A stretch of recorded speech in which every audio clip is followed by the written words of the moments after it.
Hello, and welcome. Come on in, make yourself comfortable, bring a cup of tea. I'm hydrating with a very large, what you can't see my Stanley because of my fuzzy screen. I'm going to give everyone a second just to take their seats, and we will be talking all about the budget. With me, Michelle Ovens, founder of Small Business Britain.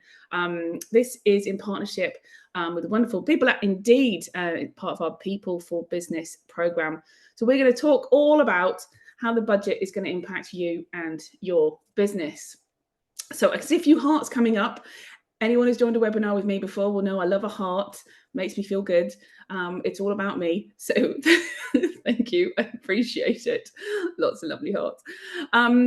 A couple of things about today. So this is very factual. We're going to talk you through the things that are in the budget and how they're going to impact you. It's not taking a view on the budget, whether we think it's good, whether we think it's bad. Please feel free to take your own view on that. We will point you towards a couple of different sources of information. If there are things that you want more information about or you're concerned about, please do feel free to check in the comments, and we'll drop all those links in there. If you do have questions as we go through, and I imagine you will, because there's quite a lot of things that honestly took me a few times to go through as well. Can you pop them in the Q&A box?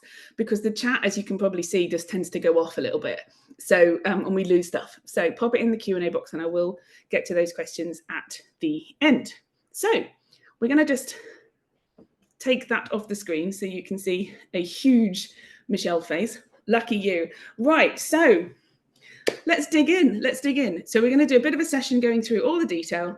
Then we'll have a session with questions. So please do feel free to join the chat. What we'll also do is we'll drop you a link to the whole document, the whole budget treasury document.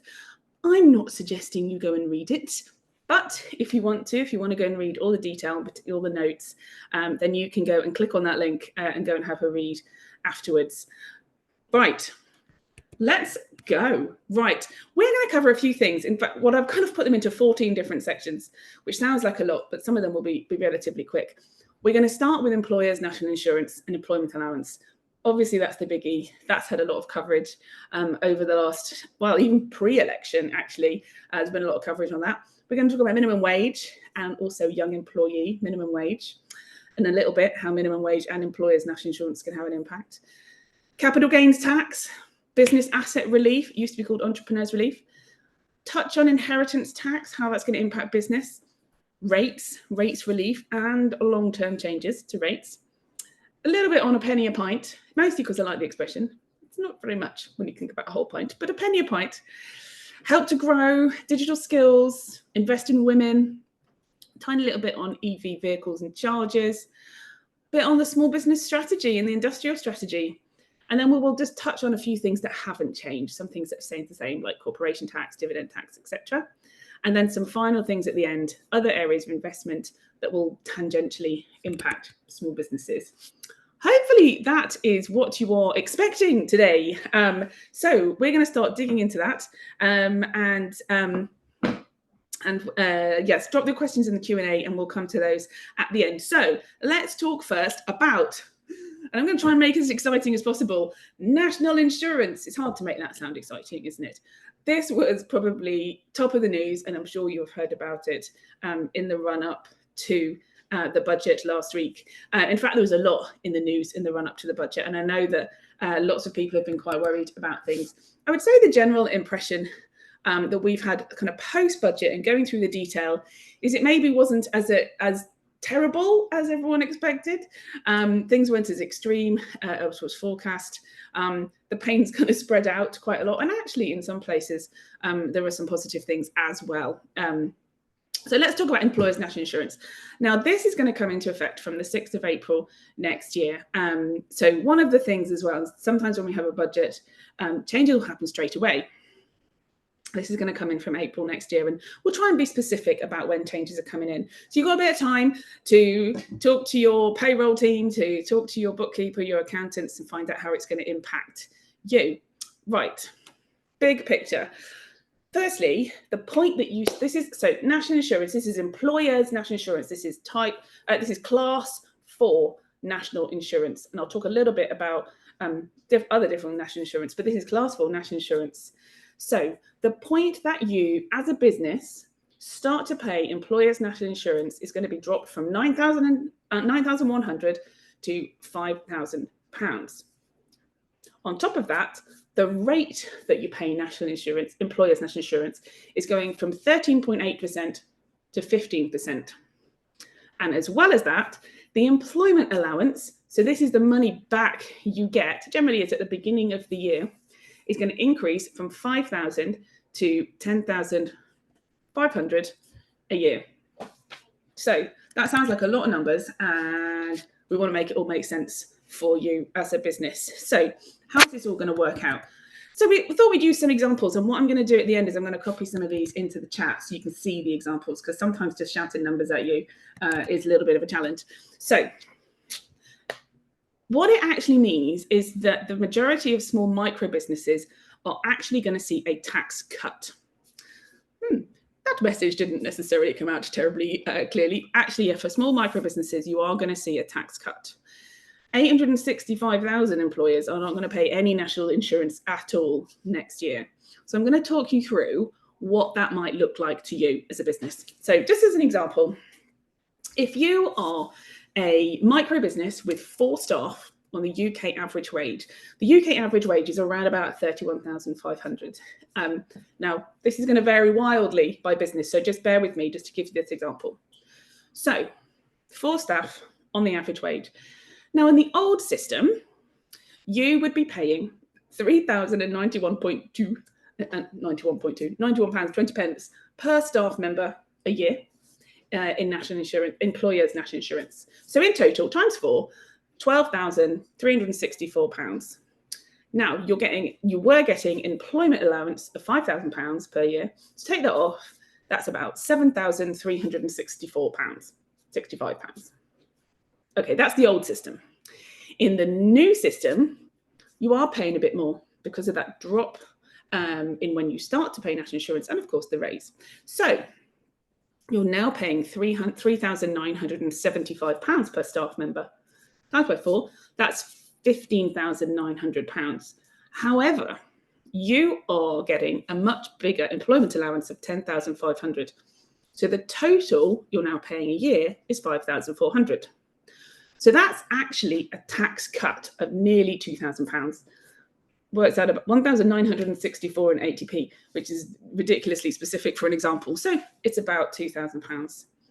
So one of the things that we want to really pull out with that is to explain that this is different depending on your circumstances. And for a lot of small and micro businesses, this is actually a tax cut, not a tax increase. Best thing for you to do is to talk to a bookkeeper, your accountant, and work it out for your own circumstances. It's not necessarily, so as you get bigger, of course, this is going to make a bigger difference. If you've got a lot of staff, as you stop being a small business, start being a medium business, this is going to have a much, much bigger impact on you. And of course, remember, there's a minimum wage thing coming in as well, but I'm going to come back to that one in a second. So there are some exceptions to this, and I do want to talk about those because I know we have a huge amount of solopreneurs in our community. So I want to talk a little bit of those. If you are a limited company and you are the only employee, and you definitely you pay yourself via PAYE, and you will be paying employers' national insurance class 4, you're going to have a chat with your accountant, because this is the one exception to the employment allowance. A limited company with 1 member of staff who's the owner, because you don't get the employment allowance. So what you might want to think about is, how much are you paying yourself via PAYE? How much are you paying yourself via dividends? So we've heard from a lot of small businesses, for example, who are paying themselves just a small amount of PAYE, maybe like £12,000. But actually now that would mean, because they've dropped the band that you don't have to pay employers' national insurance for down to 5,000, you've got a chunk that you're paying employers' national insurance. So you might want to adjust that. But the best thing to do is to speak to your accountant. Bear in mind, dividend tax hasn't changed at all. So whatever you were doing before, that system hasn't changed. But your effective rate is going to differ depending on how much you earn, depending on how many dividends you're paying yourself. So that's definitely one that's worth having a chat with your accountant. If you have a lot of staff on minimum wage, the calculation is getting a bit more complicated. So, well, let's have a bit of chat about minimum wage. I hope that all made perfect sense, but I'm sure there'll be lots of questions on that. We can always come back to employers' national insurance in a bit. Minimum wage. This was a bit of a headline last week as well. So, big picture, 16% of small business staff are on the minimum wage in the UK. So it doesn't impact everyone. And in fact, it disproportionately impacts retail, hospitality and construction. We know that there's many more employees that tend to be on minimum wage in those sectors. So if your staff are not on minimum wage, this isn't going to impact you at all. So minimum wage has increased by 6.7% to £12.21 per hour. And again, this is from April next year. So it's not coming in immediately, it's from April next year. This is overall for a year, for a full-time employee, this is an increase of £1,400. Also bear in mind, because you've got an increase, this is an extra over £200 employers' national insurance, because that's also gone up. The total for your business you're going to need to calculate as a whole, though, of course, you've got that employment allowance overall going on. Over time, we're also going to move to a single adult rate. So now if you have young people in your business, so 18 to 20-year-olds, you will be used to a lower rate of minimum wage for them. Now, they are also seeing an increase in minimum wage from April next year, which is up to £10 an hour. So that's actually an increase of 16.3%. So it's not the same, but it's gradually going to become the same. So for employees between 18 and 20 on a minimum wage, they're getting an additional £2,500 per year as a full-time employee. There's around about 200,000 of those young people in the UK. So some of them may be working for your business, and that's something definitely that you need to start accounting for. So I think probably they're the two biggest things that have come up that you need to think of if you're employing people, but also if you're paying yourself as an employee. Even if you don't have staff, you might want to think about if you're a limited company, you're paying yourself via PAYE, have a chat with your accountant about some of the bands in that. Awesome. So minimum wage, right, capital gains tax. Now, this is not going to impact everyone, of course. This, again, was one of the things that got a lot of chat about in the run-up to the budget.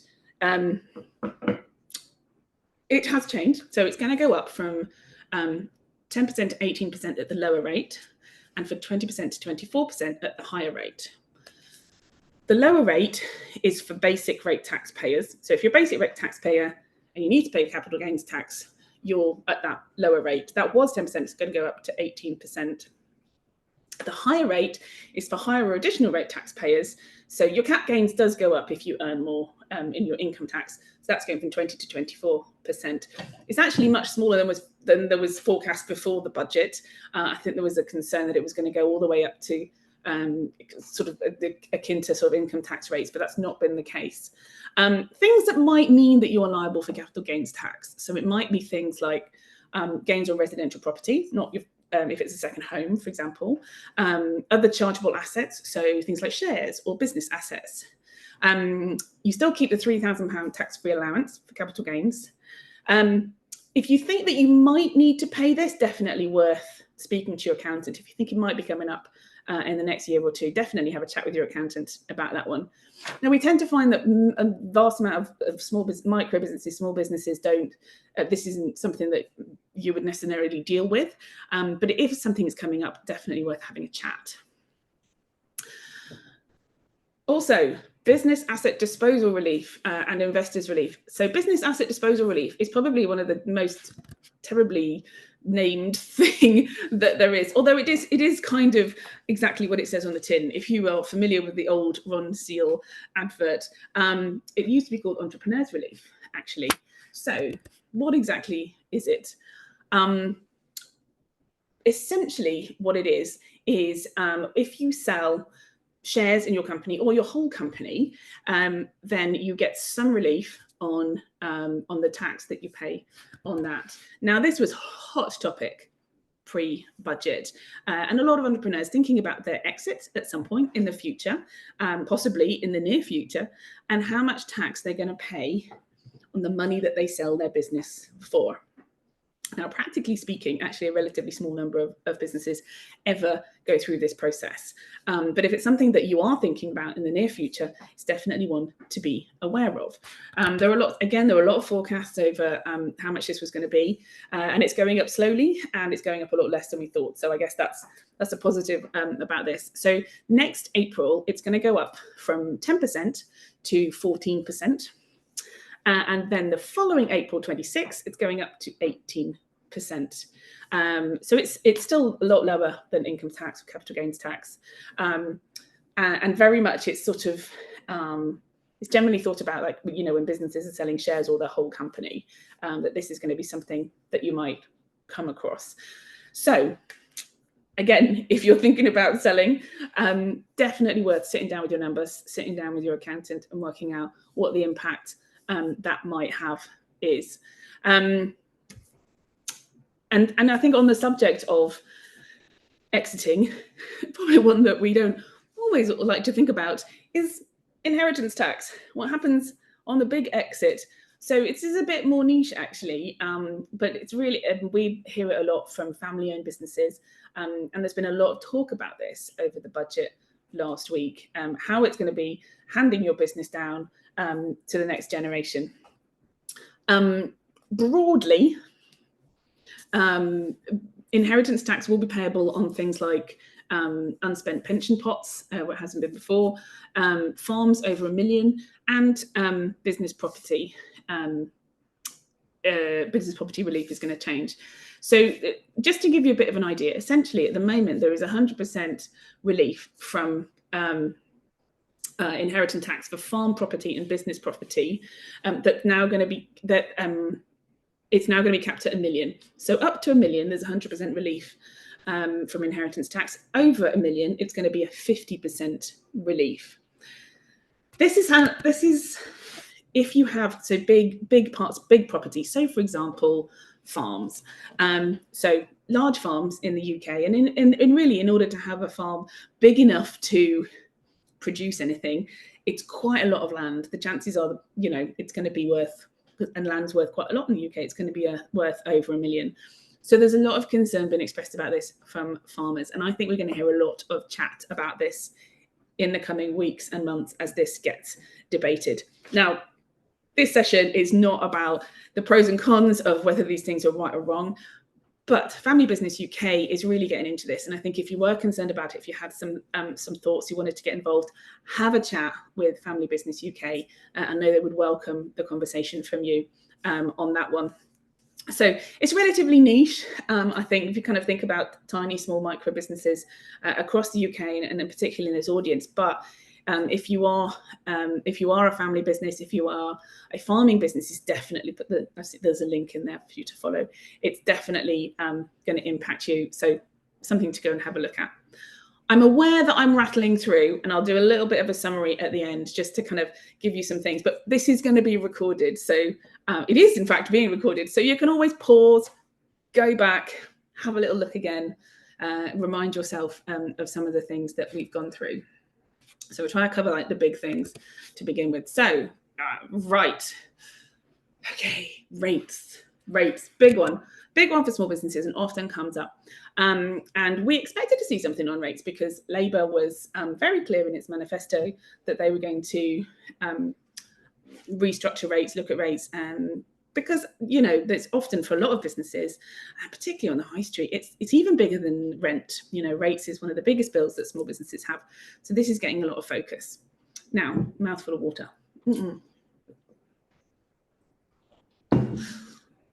Particularly thinking about the greater prevalence of workers on a minimum wage in retail media and retail hospitality, and you know, high street businesses. There was a hope that there would be a little bit more leeway for these businesses in rates in the budget. So what is going on? From next April, business rates relief is going to be at 40%. Now, this is a reduction of what it is in the moment, so rates will go up, but bear with me on this point. This is up to a total for retail, hospitality and leisure, up to £110,000 cash cap. The small business multiplier is being frozen. However, so yeah, what we will see is rates are not going to go right back up again next April, but they are probably going to go up a little bit, but a lot less, I think, than people are worried about if that rates relief. And we've seen this rates relief really since COVID. This has sort of stayed since COVID as an acknowledgement that these businesses have really struggled to kind of get back on their feet with the economic challenges that we've had. I think the interesting thing that was in the budget as well was a commitment to future changes. So reducing the cost to the high street, particularly for small businesses, and putting more of the burden on big businesses. Some examples like online platform, out-of-town warehouses. And this very much was part of the Labour manifesto. So we did expect to see this, and we do expect to see some more on this. So the wording in the budget was as follows, to be really specific.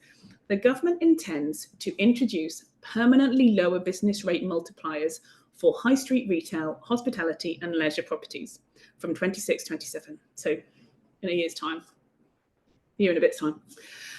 To make this tax cut fiscally sustainable, the government intends to fund it through a higher multiplier for the most valuable properties. So this measure will provide certainty and support for the high street. So broadly, the direction of travel is to lower rates for small businesses, for high street businesses, likely businesses like you if you do have a high street or retail business. So I think that is good news for small businesses. Business rates has been the sort of albatross around the neck of governments trying to kind of work out these challenges. I mean, really, the whole time I've been doing this, we've been talking about rates for decades, and a commitment to a real change, like a real shift, I think is really good and is really important. Of course, the devil's going to be in the detail. So what we're going to see over the coming weeks, alongside the budget, a business rates discussion paper has been published. So that sets out, if you want to read this, we'll send you a link. It may not be the most exciting thing for you to read, but if you're keen to know about this, it's going to set out the government's priority areas for the reforms, and it is inviting industry to help co-design a fairer business rates system. So there's a lot of acknowledgement here that this is not necessarily an easy one to fix, but a commitment to lowering rates for the smaller businesses and increasing them for bigger businesses is very much part of the direction of travel. So hopefully that will bring good news to small businesses over time. So that's, I guess, the big picture for rates. And I know you probably have some questions around that, but we can come to that one. Right, rates. Other, hospitality, penny a pint. So there's a little bit going on in here. The money around reducing duty is likely to go to the producers and not the pubs, but the idea is that it should kind of get passed on and hopefully a little bit less reducing costs to consumers and helping to support small producers. So the budget's going to reduce duty on qualifying draft products. So around 60% of alcoholic drinks sold in pubs are draft. So this is going to overall reduce duty bills by about 85 million. It's going to, and this is where the penny a pint thing comes from, it's going to cut duty on an average strength pint by a penny. The next thing is the government's also going to consult on ways to encourage small brewers to retain and expand their access to UK pubs.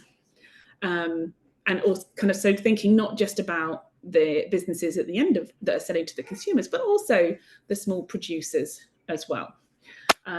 So there's a few things coming up on that as well. And I think that's one worth keeping an eye on, particularly if this is the world that you work in. Whether a penny a pint will make a difference to your drinking or your sales, I think that's one to see. But certainly it was a bit of a snappy line in the budget last week. So that one kind of stood out. I want to get a bit into some of the things that weren't in the speech last week, but were in the notes. water. So what you may or may not know is that alongside the budget, obviously there's a speech and there's lots of announcements. There's a whole bunch of notes that go with it. There's a lot of things that are announced that they just don't have time in the speech, or literally we would be sitting watching for hours and hours and hours. We've gone through the notes to try and pull out the things that might be of interest to you. So I'm going to just pull out some of those and talk about them right now. And hopefully this will be of help. So help to grow. It's a quick one on help to grow. So this was a program set up in COVID by the then Chancellor, Rishi Sunak. So help to grow management is being funded for the next year. So what is it? If you're not familiar, it's a training program for SMEs delivered by business schools across the UK. It is only accessible to businesses that have 5 or more employees. I'm going to do a little bit of a plug. If you have less than 5 employees, come and talk to us about our Small and Mighty program, which is completely free to access. However, because that was very much modeled on Help to Grow. Help to Grow is for 5 or more employee businesses. It is 12 weeks. It comes with one-to-one mentoring. It costs £750, but a lot of programs around the UK are now sponsors, so definitely dig into some of those. It's heavily subsidised by the government, and it's administered by the Small Business Charter. So the best thing to do is to go to the Small Business Charter and look for a business school near you that might be delivering this. Some of the business schools are delivering them online, so actually it won't matter where you are. And we are really encouraging that because, of course, it is more accessible and inclusive to do so. So Help to Grow has been funded for another year, and that's an encouraging thing. There's also funding for the British Business Bank that's it's seeing its funding kind of continuing to grow. And there's a number of programs through that. One of their biggest is startup loans. Now, I'm not sure what the latest number is, but a year ago, they issued the 100,000th loan. Startup loans, you don't actually have to be a startup. You could have been going for a couple of years. You can still access it. The idea is that it's really available finance backed by the British Business Bank to help businesses kind of start and grow. If you are in the early stages of your business, you're in the first couple of years, it's definitely worth having a look into it. They do disproportionately lend to underrepresented groups, including women, which I always find ironic that women are underrepresented, but it turns out in entrepreneurship, we are. But they do disproportionately lend to women compared to that, there's around 20% of entrepreneurs are women. They're much more than that these are funded.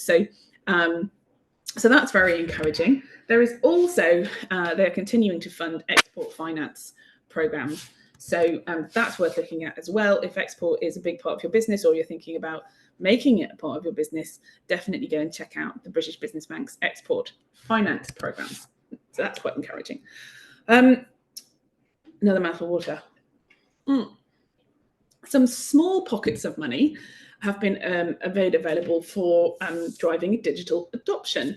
Now, in the grand scheme, when we're talking about billions and billions and billions, this is going to sound very small, but they're about to announce a £4 million pilots package.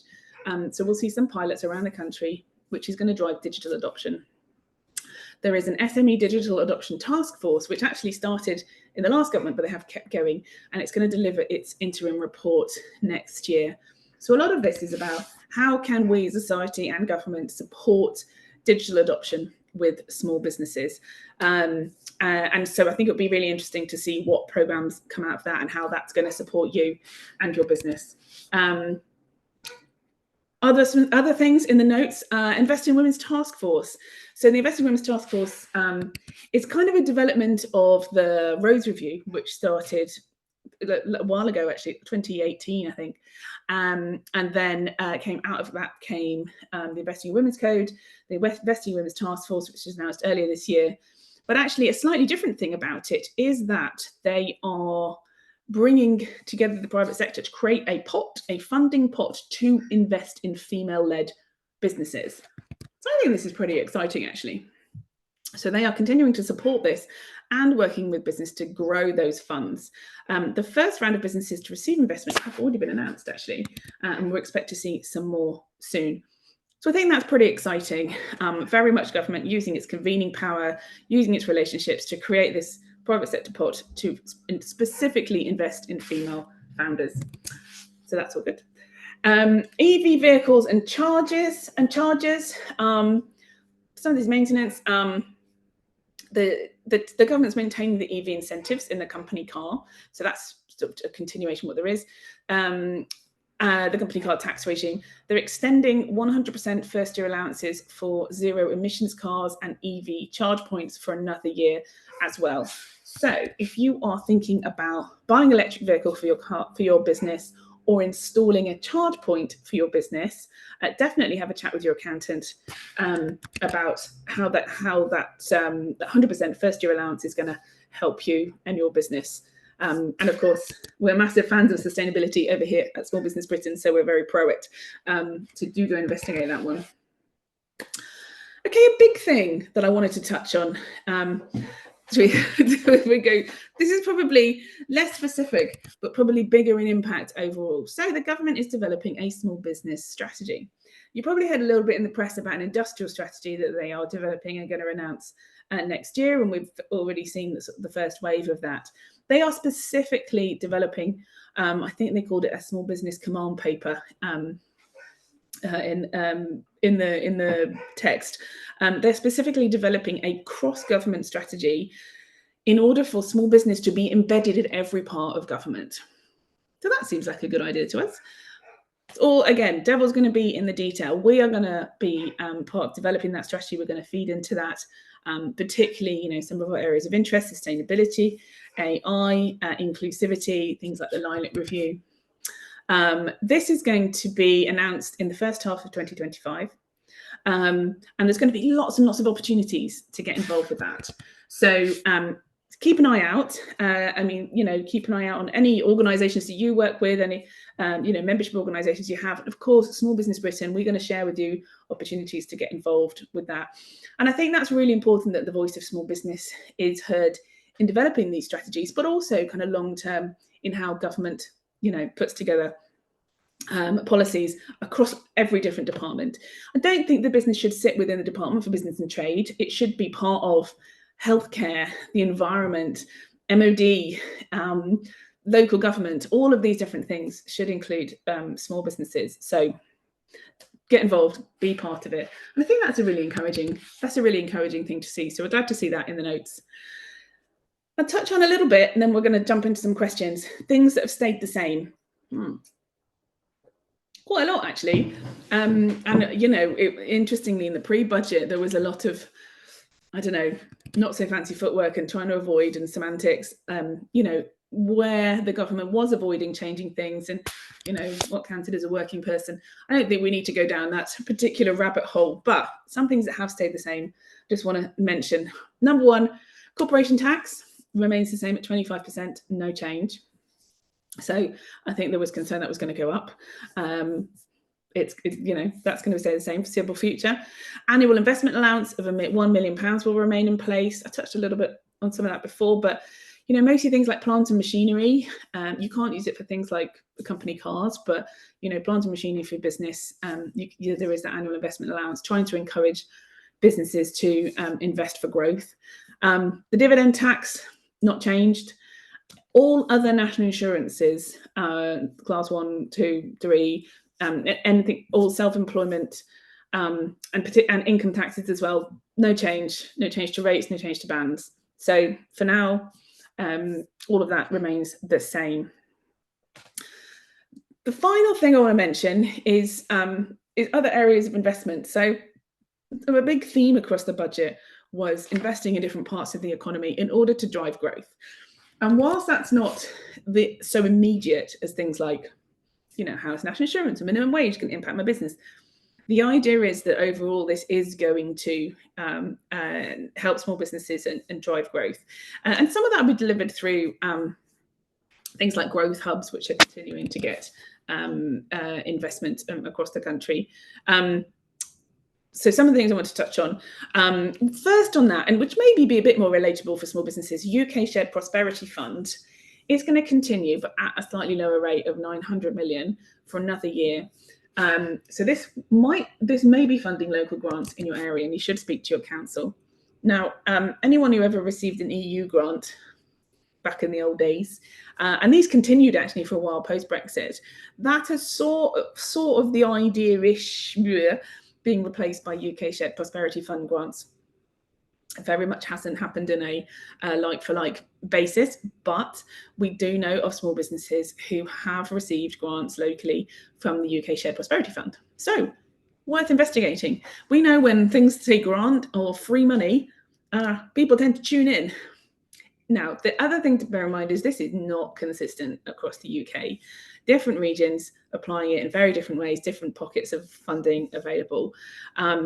The things that I would do to make sure that you are right at the front for this is firstly, like, find out who your local economic development person is at the council and ask them. Get on mailing lists for your local growth hubs. Make sure that you are the first to find out if there are local grant schemes going on. And also, I think there's a real power in talking to other small businesses. So we do quite a lot of sessions on grants, and I'm sure there'll be something coming up soon. Talk to other businesses that have managed to get a grant and find out what's worked for them. Also, because this is much cheaper than going and get a grant consultant. And I know there are people out there that you can get to do this, but talk to other small businesses. See someone saying we've benefited from this grant from decarbonisation. Yeah, there's loads of stuff. There are loads of pockets of this stuff out there. So it's really, really worth investigating. There has been a slight reduction in the money going into that, but it is still going. So there's money out there. Go and get it. Big picture stuff, increasing capital investment by 13 billion. I mean, that is broken down in lots and lots of different ways. There's some examples of things like commitment to deliver 1.5 million homes. And there's a lot of talk about investment in building and construction. That's going to then filter down to small businesses. Creating a national wealth fund, hoping to drive private investment. And things like investment in trains, infrastructure, potholes. Potholes is huge. I know, talking to the Treasury, they told us when they do a call for, what do you want in the budget, the biggest topic, the most requests they get is for potholes. Who knew? But actually, I'm sure you have experience in your local area, and particularly if your local business and the streets full of potholes, it does impact traffic, it does impact footfall, drives people mad, damages vehicles. So yeah, a bit of an investment in potholes coming your way. So that's it. That's the kind of the big picture stuff. Ooh, that's 40 minutes in. And I'm going to take some questions now. I'm going to have a little bit of water because that was a lot of talking. And dip into your questions. Right, let's have a little look. I might get Karen to join me so she can make sure I don't miss any questions. Karen, are you there? I am here. Hello, everybody. Nice to see you. I've popped you the questions on WhatsApp, Mish, and we've got some here. Do you want me to read them out to you? Would that be helpful? Yeah, that would be really super helpful. No worries. So we had a rates question. I rent an office, which happens to be on a high street, but I'm not a retail business. What, if anything, will change with my rates relief? Do we know? Are you getting rates relief at the moment? Doesn't say. Yeah. So rates relief is for retail, hospitality and leisure. If you're not part of those sectors, you won't be getting the 40% rates relief. However, what you will get some rates relief as a small business. And what you will see from 26, 27 is there will be the goal is there is a recalculation. So all small businesses pay lower rates and bigger businesses pay higher rates. The idea is there's a bit of a shift. So the 40% rates relief is not for you if you're not retail, hospitality and leisure. No. But if you are receiving rates relief as a small business, you will continue to see that, and you should see that rates relief increase over time. Brilliant, thank you. Jackie, hi Jackie, had said, we currently received 100% discount on our business rates due to being in a rural area. Does this remain unchanged? Yeah, that's the same. Still the same. Brilliant. Yeah, and then Michelle, hi Michelle, is the business rates below 12k RV still as it is now with a taper between 12 and 15k? Sorry, say that again. Is the business rates below 12k RV still as it is now with a taper between 12 and 15k? So the small business multiplier is going to increase. So there's not going to be changes now. Post April, maybe. Part of the problem is they haven't really announced how that's going to impact it. So you're not going to get small business rates relief as it is going to stay. The hospitality, retail hospitality and leisure relief is going to reduce. It was higher, now it's going down to 40%, so it's not completely going. And over time, the multiplier is going to, so the small business multiplier is going to increase. But essentially what that means is you should see slightly lower rates because you were a small business. How this is actually going to play out, we're going to have to see nearer the time, as there is a big consultation on it that's coming out in the next one of the papers actually that came out with the budget is on that. I realise this is not a particularly helpful response, but hopefully we will get you more information on that before April next year. So bear with us. Helpful. Fabulous. Then we've just had a comment about the private tuition VAT. Do we want to cover this? Well, I mean, it's not a small business topic, but yeah, there will be. Yeah, it's an impact for parents, isn't it? Small for 6% of children who are at private schools will be impacted by this. Actually, some of the smaller, some of these smaller schools are technically small businesses, I think. So private schools are going to have to pay VAT now. So if you are buying something like an education from a private school, you're going to have to pay 20% VAT. A lot of schools are not passing on the whole 20%. Speak to your school, they will tell you it will come in from January. There was a lot of discussion about whether it get pushed back, but yeah, any privately funded education will now get VAT. Also on the rates front, a lot of schools were set up as charities, so they got business rates relief as a charity. That's going as well. More questions. It says we've got one here from Amnish. Hi there.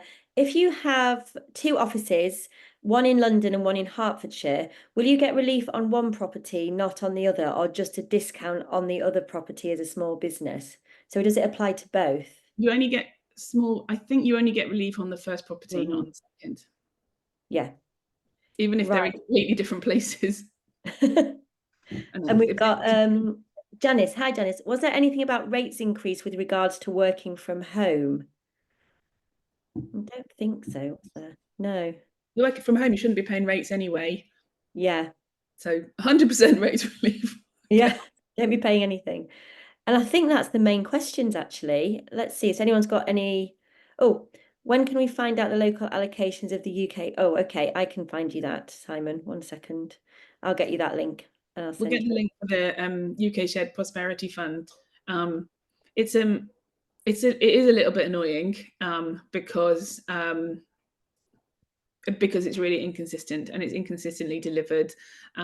So you can't come on here and say, hey, there's this grant and it's available across the whole country, because of course it won't be very regional. There's a question, Andrew, is about sick pay changes.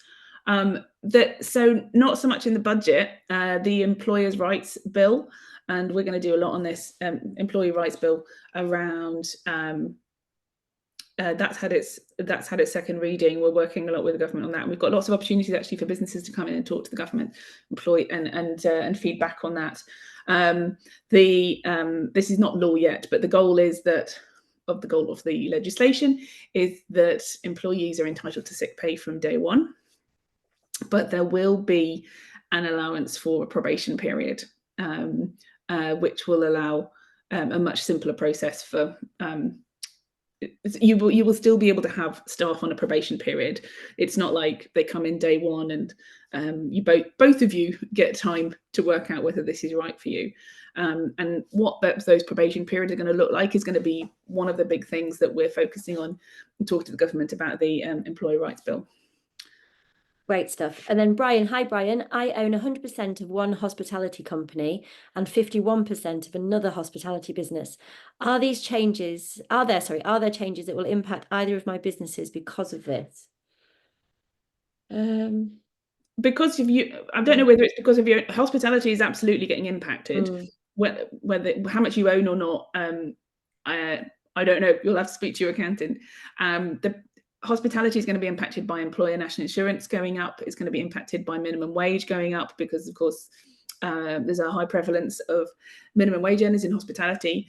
It's going to be impacted by rates changes from April next year, and of course the adjustments to rates over time.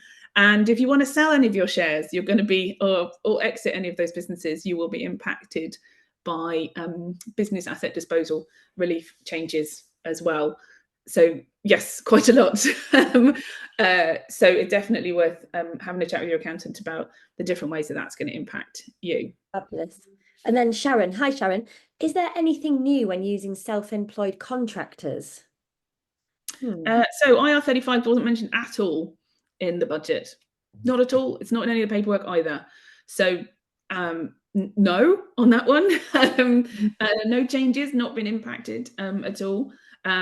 It might be, so one of the things that's not going to impact you but might impact them is if they are set up as a limited company as opposed to a self-employed person. I mentioned earlier that limited companies that just have one employee are actually exempt from employment allowance. So if they are going to have to think about how much employers' national insurance they are paying, if that makes sense. And a lot of those type of companies often pay themselves a low salary to avoid too much personal tax and employers' national insurance, but then they pay dividend tax instead. And people who run those businesses, they will need to have a chat with their accountant and work out right way. But as a person hiring a business, if you're hiring someone, that whole IR35 conversation, which has been floating around for years, wasn't even mentioned at all.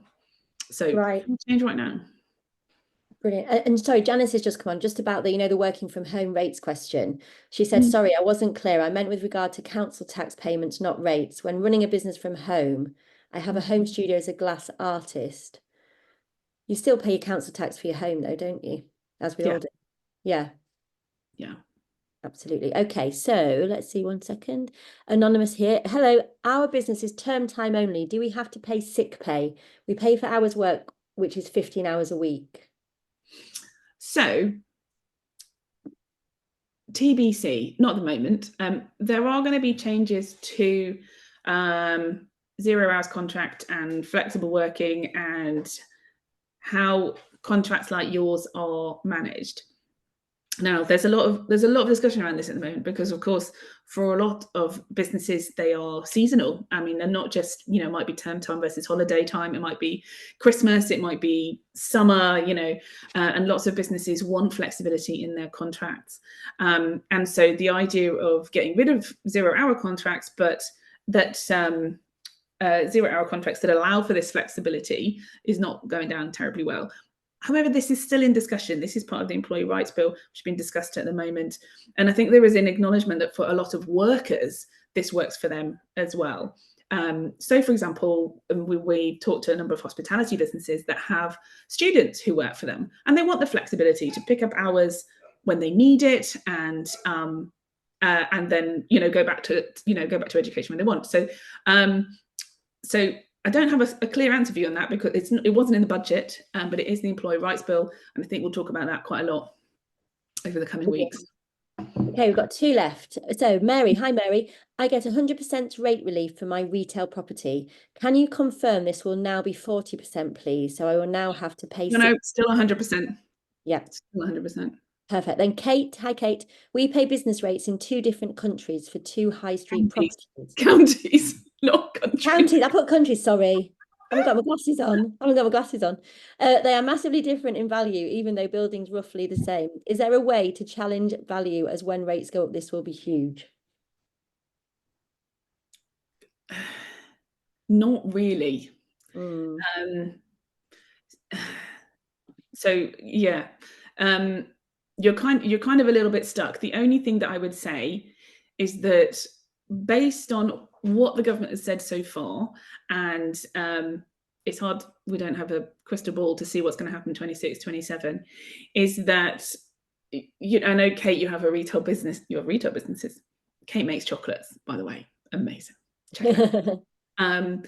Is that you will see an increase from April next year, but it should come, the idea is it's going to come down over time, because small businesses like you should be seeing lower rates, and bigger businesses should be taking some of the balance. So this was part of the commitment to rethink business rates more broadly. And I think small businesses have been crying out for this for quite a long time. There is an acknowledgement that small businesses like you are taking too much of the burden on high streets. So in the short term, yeah, the amount of rates relief you're getting is dropping in April. It's not completely going back to what it was pre-COVID, but it is dropping. But overall, the overall rates, not the relief, but the overall rates should start to come down. But definitely stay tuned on that one, because it's an ongoing conversation. Yeah. So before we wrap up, Brian's just said, taking all this into account, do you think we should expect consumer prices generally to go up? The magic question, right? with my crystal ball. Britain, and indeed today bring you the future of some things. I would say, Brian, one is that small businesses tend to not put their prices up. They tend to absorb costs. They pay the owner less. They, these are not the things necessarily things we advise, by the way, but there's always a resistance with small businesses to putting up costs. Bear in mind that we're not seeing costs go up for all small businesses across the board. So remember I said at the beginning, most businesses in the UK are micro businesses.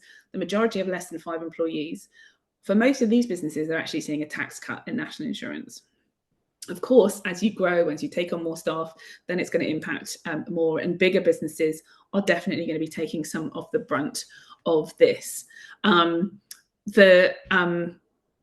It might be that we see consumer prices go up. The goal is generally that people have more money in their pockets. So that's where we haven't seen any rises to income tax, and the minimum wage, of course, has gone up. So it's a bit of a balancing act. I don't personally, if I'm going to take a view, try not to too much.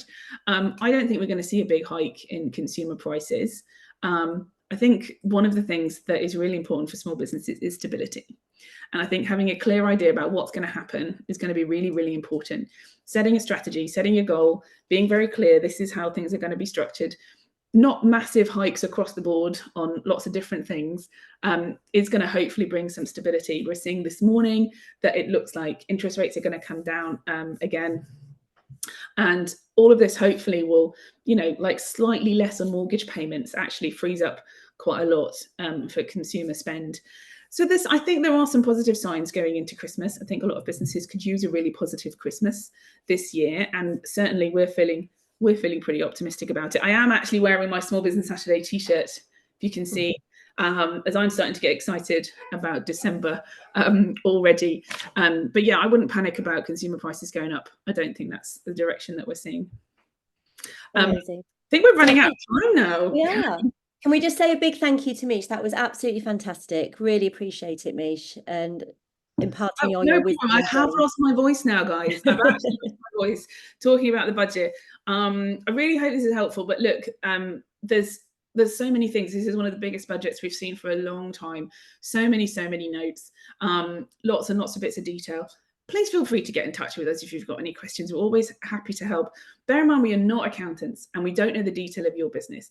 The best thing for you to do is to get in touch with your bookkeeper, get in touch with your accountant, speak to whoever runs your payroll, and just have a chat and say, look, realistically, how is this going to impact me? And when is it going to hit? Is it now? Is it next April? A lot of these things are from April next year. And how do you prepare for that? How do you get yourself in a good position for that? I would always say forewarned is forearmed. Give yourself as much knowledge as you've got. And then you can put a plan in place and, be ready to go. I'm getting slightly distracted by the hearts, the smiley faces, the little celebration party things. But yes, make a plan, get yourself organized. I don't think there's anything to get absolutely terrified about in the budget. I think that There's lots of different things going on, and there are opportunities in there as well. So definitely make the most of those.